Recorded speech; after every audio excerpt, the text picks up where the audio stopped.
அருணகிரிநாதர் துவங்கி எத்தனையோ பக்தர்களின் வாழ்க்கையில பல அற்புதங்களை நிகழ்த்தி கொண்டிருக்கவர் தான் முருகப்பெருமான். தன்னை கேலி செய்த பிரிட்டிஷ்காரரை தான் சிலையல்ல உண்மை சுரூபமாக இருந்து அருள் பாலித்து கொண்டிருக்கின்றேன் அப்படிங்கிறத உணர்த்தியிருக்காரு. பிரிட்டிஷ் ஆட்சி காலத்துல திருநெல்வேலி கலெக்டரா இருந்தவர் தான் லூசிங்டன். இவர் ஒரு தடவை திருச்செந்தூருக்கு வந்தாரு.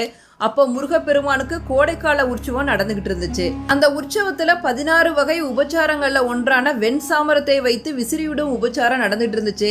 இதை பார்த்த லூசிங்டன், உங்க முருகப்பெருமானுக்கு என்ன வியர்க்குதா, இப்படி வெண் சாமரத்தை வச்சு வீசிக்கிட்டு இருக்கீங்களே அப்படின்னு சொல்லிட்டு கிண்டலா கேட்டாரு.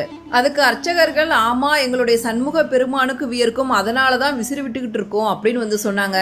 இதை கேட்ட அந்த பிரிட்டிஷ்காரர் சிரிச்சுக்கிட்டே, எங்க உங்க முருகப்பெருமானுக்கு வியர்க்கிறத காட்டுங்க பாப்போம் அப்படின்னு சொல்லி கேட்டாரு.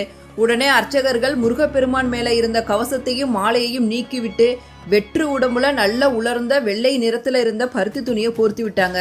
கொஞ்ச நேரத்திலே முருகப்பெருமான்